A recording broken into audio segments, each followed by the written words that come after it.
to me a quick video on how to replace your ignition switch on a Polaris Trailblazer. It's the 1999.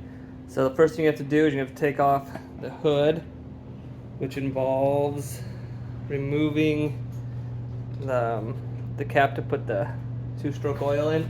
You're gonna undo this, pretty easy. And then mine's broken, but there's clips all along the way.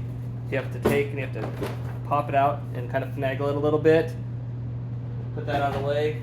Next, what you've got, I've already taken mine apart, is you've got your connector switch. It's right here.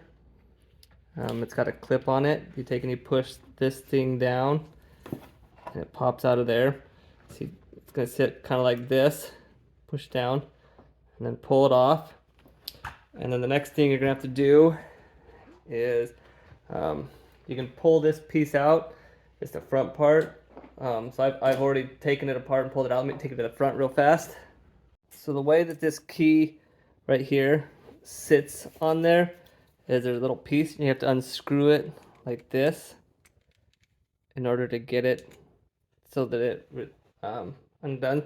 See, when you pull this out, when you pull your key out, this piece right here, I don't know if you can see that, it's supposed to stick through there. So I'll show you what it does. So I've already taken mine apart, like I said. So you're gonna thread this back through the back part of your console, and then you're gonna line it up in the back. There's a little groove on the top, so you want to line that groove up so your key sits properly in the ignition. Once you've got that lined up, you take and you screw this piece right here back on to there. That way it doesn't pull back through this plastic piece. So let me get that on straight real fast. Okay, so I've got it lined up, and so now I'm going to take this and just screw it on to hold it in place.